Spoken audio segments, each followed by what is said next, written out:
یہ جس آیت مبارکہ کی میں نے تلاوت کی ہے اس وقت وہ سورہ اعراف کی آیت نمبر 157 ہے.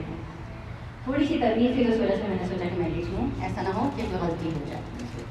اور اس کا ترجمہ کچھ اس طریقے سے ہے کہ اور جو لوگ اتباع کریں گے رسول نبی امی کا اور وہ پائیں گے انہیں لکھا ہوا اپنے پاس تورات میں اور انجیل میں، اور وہ انہیں نیکی کا حکم دیں گے، تمام برائیوں سے روکیں گے اور تمام پاک چیزوں کو حلال کریں گے اور حرام چیزوں کو جو کہ ناپاک ہیں ان کو حرام کریں گے، اور ساتھ ساتھ پھر اس کے ان سے اتار دیں گے گردنوں کے توق کو اور آزاد کریں گے ان کو ان کی ہی قید سے. جو لوگ آپ پر ایمان لائے، آپ کی تعظیم کی، آپ کی مدد کریں گے اور پیروی کریں گے، اور اس نور کی جو آپ کے ساتھ نازل کیا جائے گا، وہی لوگ ہیں جو فلاح پائیں گے. اچھا، اس پوری آیت میں سے 2 لفظوں کے ترجموں پہ اس مجلس کو منحصر کیا. پہلا لفظ آزاد کریں گے اور دوسرا لفظ جو ہے کہ وہ آپ کے بعد، رسول اکرم کے بعد وہ جو نور آئے گا اس کی پیروی کریں. ٹھیک ہے، آزادی کیا ہے؟ فریڈم ہم سب جانتے ہیں، ماشاء سے پڑھے لکھوں کا مجمع ہے. آزادی یہ ہے کہ بھئی ہم یہ سمجھیں کہ جی ہم اپنی فکر میں آزاد ہیں، ہم اپنے کرتوتوں میں آزاد ہیں، ہم جو دل چاہے کر لیں. آج کل کے زمانے کا ٹاپک ہے، بچے یہی چاہتے ہیں کہ بھئی آپ نے ہمیں آزادی نہیں دی، آپ نے ہمیں اسپیس نہیں دیا ہوا، ہم کچھ بول نہیں سکتے، ہم کچھ کر نہیں سکتے. اور آزادی کے جو معنی ہیں وہ آج کل کے زمانے میں بہت ہی الگ ہے. کیونکہ پہلے ہم یہ سمجھتے تھے کہ جی ماں باپ کو گھور کے دیکھنا بھی اس تک کی ہمیں اجازت نہیں تھی، آزادی نہیں ہے. اور آج کے زمانے میں اگر ہم دیکھ رہے ہیں تو ہم ماں باپ ریکویسٹ کر رہے ہوتے ہیں کہ جی جو لے کر آنا، اگر لڑکا ہے آپ کا تو لڑکی بھی لے کر آنا خدا کے لیے. دیکھیے اتنی آزادی ہو گئی.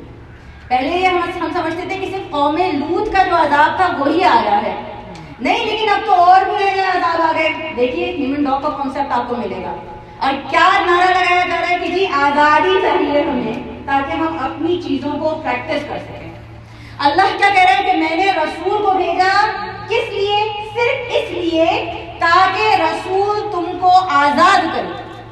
یہ ہے وجہ، اسی وجہ سے رسول آئے. بھائی آزاد کرے تو کس چیز سے آزاد کرے؟ کیا آپ قیدی ہیں یا میں قیدی ہوں؟ اچھا، ذہنوں میں ہم سب قیدی ہیں، یہ بات آپ یاد رکھیے گا. کیوں؟ کیونکہ اگر آپ ذرا تصورات میں آپ جائیں تو ہم اپنے ماضی میں گرفتار ہیں، یا ہم اپنے حال میں گرفتار ہیں، یا ہم اپنے مستقبل میں گرفتار ہیں. نہیں گرفتار ہیں، یقیناً ہیں. اچھا، اس کے علاوہ اگر آزادی کو سمجھنا ہے تو یہ سمجھنا ضروری ہے کہ غلامی کیا ہے، ورنہ آزادی سمجھ میں نہیں آتی. ٹھیک ہے، تو غلامی کیا ہے؟ غلامی کی 3 قسمیں ہیں. سلیوری کی 3 ٹائپ ہیں. پہلی غلامی کہ جو انسان اپنا غلام ہو جائے، اپنے نفس کا غلام ہے. دوسری غلامی کی قسم کہ انسان دنیا کا غلام ہو جائے.